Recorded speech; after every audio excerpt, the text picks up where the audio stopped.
நடந்தது ஒரு திட்டமிட்ட சதி. உங்க கையில இருக்கிற 2 பேப்பர் பிரிண்ட் அவுட் அவங்க கிட்டயும் தர நீங்க போஸ்ட் பண்ணுங்க. 27ஆம் தேதி மதியம் 3 மணிக்கு திமுக உடன்பிறப்பு ஒருத்தர் ட்வீட் போட்டிருக்காரு. அது முதல்ல நீங்க பின்னாடி வச்சிருக்க பேப்பர்.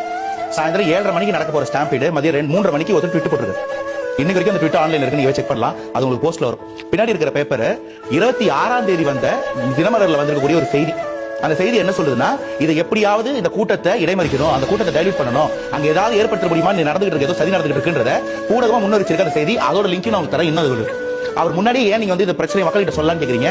அதுக்கு முந்தின வாரமே, இந்த வாரம் நாமக்கல் கரூர் போறாரு, அதுக்கு முந்தின வாரம் திருவாரூர் நாகப்பட்டினம் போகும்போது நாகப்பட்டினத்துல மேடையில் சொன்னாரு, எவ்வளவுதான் அழுத்தம் கொடுப்பீங்க, இதுக்கு மேல நீங்க அழுத்தம் கொடுத்தீங்கன்னா உங்ககிட்ட பர்மிஷன் பண்ண மக்கள்கிட்ட நேரா போயிடுவேன்னு சொல்றேன். பப்ளிக்கோட பாதுகாப்பு எந்த இடத்துலயும் பாதிக்கப்படக்கூடாதுன்னு ஒவ்வொன்றையும் காவல்துறையை கேட்டு காவல்துறை பெர்மிஷன் கொடுத்து ஒரு ஈவென்ட் நடத்தினா அந்த காவல்துறையோட பொறுப்புல இருக்கு. இன்னைக்கு வரைக்கும் காவல்துறை பொறுப்பெடுத்துக்கிறது அந்த எஸ்ஓபி.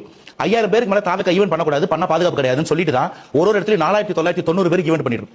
சீப்பெடுத்து தொழிச்சு வச்சுட்டா கல்யாணம் நின்றுடும். விஜய் சாரோட சுற்றுப்பயணத்தை தடுத்துட்டோம்னா நம்மளை பத்தி பேச மாட்டாங்க. அந்த ஈவென்ட்டை நிறுத்திட்டோம்னா போதும், தாவக தோக்கடிச்சு நினைச்சிட்டு பண்ண சரி இவ்வளவு பெரிய ஒரு தவறா முடிஞ்சிருக்கு. இது ஒவ்வொன்றையும் நாங்க கொடுத்துருக்கோம்.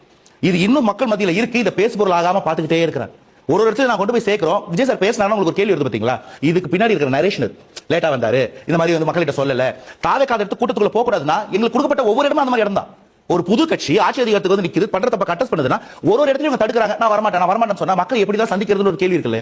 சோ இவ்வளவு சதிகளை தாண்டி வந்து நிக்கிறோம். அதை மக்கள் புரிஞ்சுக்கிட்டு இருக்காங்க. அதை மக்கள் கண்டது மறைக்கிறதுக்கு மார்க்கடிக்கிறதுக்கான வேலை நடக்குது. அதுக்கான ப்ரூஃப் தான் உங்ககிட்ட கொடுத்துருக்கேன். நாங்க பேசாம வாய்ஸ் அவுட் பண்ணாம இல்ல, அது மழுக்கடிக்கப்படுது, மறைக்கப்படுது. ஆனா அதுக்கான எல்லா ப்ரூஃபும் இருக்கு. அதன் வெளிப்பாடுதான் விஜய் சார் ஈவென்ட்ல இருந்தாரு. அவர் விட்னஸ், சாட்சி. அவரை கூப்பிட்டு சிபிஐ கேட்கலாம்.